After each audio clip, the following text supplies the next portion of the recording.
Unfortunately, fictitious primers have conditioned thought for so long, used in movies so often, they are assumed true and built into the thought process. Ideas found in theoretical physics such as multiverse or parallel universe, common interpretation of quantum mechanics and its fictions, etc., have taken hold of people's minds. They will invent notions and dilemmas based on the assumption, something like the grandfather paradox.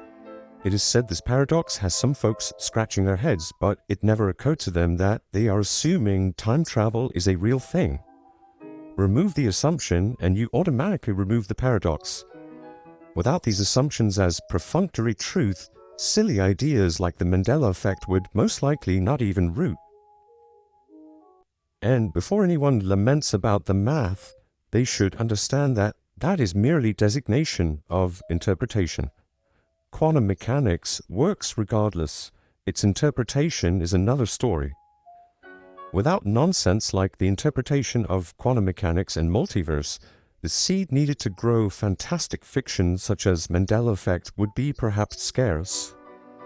These primers are a grant, if you will.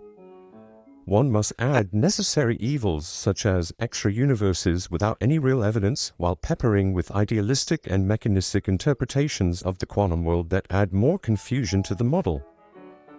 Here's the kicker, however. These people want to invoke science, but it's science fiction type speculation and conjecture that is hoisted. They ignore the solid science that's better established and better known, such as the sciences of memory.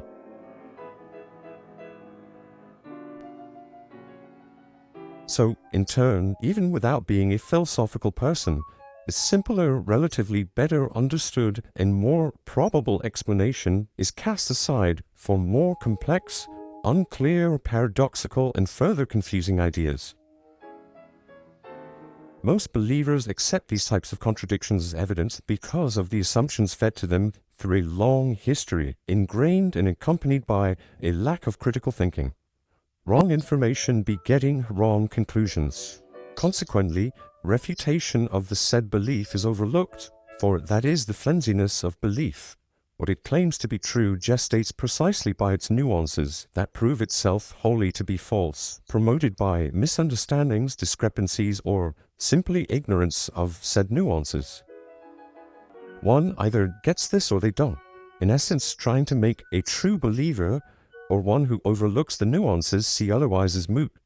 It is the nature of the beast. They will in fact go as far as to say it's not even a belief, it's an experience. In truth, it is an inability to connect the dots. Their quote-unquote experience is incongruity in logic and lack of critical thinking.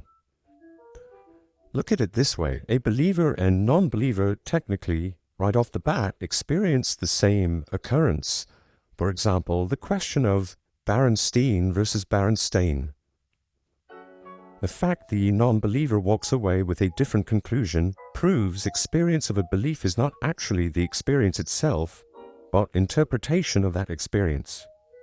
Interpretation has to do with thought process, so the claim of Mandela Effect as a so-called experience is really the experience of a thought process, the internal. It's the interpretation by type of individual with said thought process. When critical thinking is non-existent or anemic at best, any suggestive idea can take up shape of the experience. Silly impossibilities and paradoxes fill the gaps. Years before this Mandela Effect idea truly took hold, people were happily reporting these discrepancies for what they are: misquotes, misunderstandings, and mistakes. The motivation to have made it more than it is was simply lacking. Implanting and imposing the idea of something unreal promotes it to the status of belief.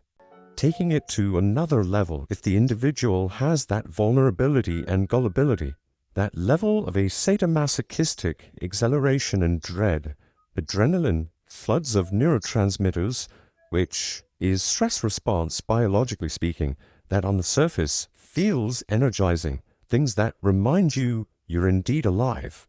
There is, after all, a motivation to believe. There is, ultimately, temptation of belief. Belief is not truly having an experience, it's the imposition of interpretation on an experience. So, it is absolutely circular for the Mandela Effect believer to state that you can't debunk Mandela Effect unless you experience it.